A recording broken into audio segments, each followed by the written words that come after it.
Hi, my name is Austin Brady. I'm a physical therapist with Oxford Physical Therapy. I'm here to talk today about baseball injuries, specifically injuries to the thrower. To prevent injuries, one thing you want to do is make sure you warm up adequately. That includes stretching. So I'm going to demonstrate a few stretches that you can do to get the arm ready to throw.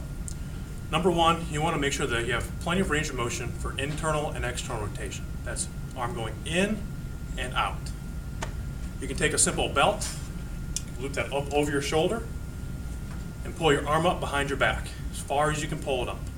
Make sure you tend to stand up straight with this. Okay? You want to bring the shoulders back, and you want to feel that stretch going across the front of the shoulder. Typically, you want to hold these stretches about 30 seconds. You want to do between 3 to 5 in a session. Another great stretch you can do is to get the back of the shoulder. You want to hold the arm out in front of you, palm up. You want to pull the arm from the elbow across your body until a stretch is felt in the back of the shoulder. Again, you want to hold that about 30 seconds and do that 3 to 5 times. In addition to getting your arm flexible, you want to make sure that you warm up. That means doing short tosses in the beginning, 10 to 15 feet. As you feel looser, you want to start stepping back and have to do longer tosses. Once you finally got a long toss, then you want to start picking up the velocity. You never want to start off throwing hard or 100% in the beginning. You always want to go 50%, 75%, long tosses, and then start picking up your velocity. Okay?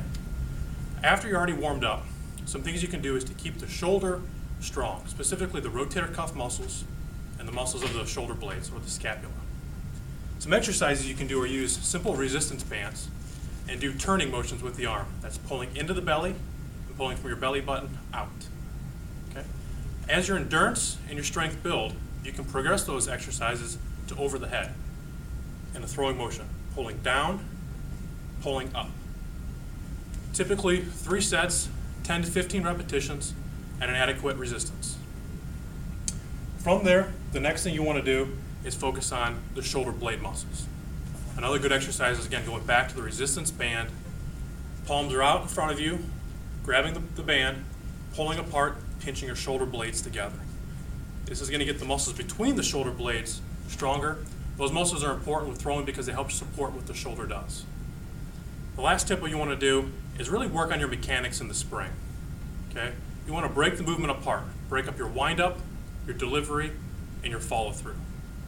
A good tip, videotape yourself or watch yourself do these exercises in a mirror.